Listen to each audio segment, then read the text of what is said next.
Il se distingue par le fait qu'elle ne se contente pas d'espérer l'adoption, elle met en œuvre des initiatives indépendantes pour la favoriser. Elle innove constamment et livre avec brio. Donc, ce qui compte vraiment, c'est que vous assistez à l'évolution d'un réseau passant d'une simple crypto-monnaie à un écosystème de règlements fiables. Il ne s'agit pas d'un affrontement entre Bitcoin et Kaspa.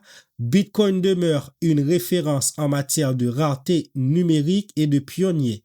Kaspa est le fruit de l'application de cette même philosophie de preuve de travail à une nouvelle catégorie technique, une infrastructure de règlement souveraine, évolutive et en temps réel. Si le monde moderne se dirige vers le règlement en temps réel, Kaspa est l'un des rares réseaux à explorer cette voie sans renoncer à son modèle de décentralisation fondamentale. En résumé, Bitcoin a mis en lumière le problème, a créé un réseau de valeurs alternatives, est devenu un symbole de protestation contre la monnaie fiduciaire et la mainmise du système bancaire, et aussi Bitcoin a été le premier à commercialiser cette nouvelle technologie. Alors que Kaspa conserve la même philosophie, donc le preuve de travail décentralisé, mais se concentre sur l'infrastructure. Il vise un règlement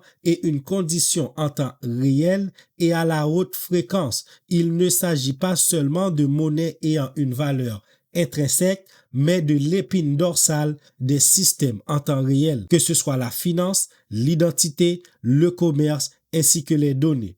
Donc, Bitcoin reste Bitcoin et Kaspa reste un Bitcoin, mais évolué. En simple résumé, ce qu'on peut dire, c'est que Bitcoin reste Bitcoin, la mère des cryptos, la mère de la décentralisation. Alors que Kaspa peut être considéré comme Bitcoin moderne, décentralisation, même technologie, mais plus adaptatif. Si vous avez manqué Bitcoin vers les années 2009, je pense qu'en ce moment, vous avez la possibilité d'avoir du Kaspa et de l'holder sur le long terme. Peut-être dans le futur, ça pourrait devenir un nouveau Bitcoin.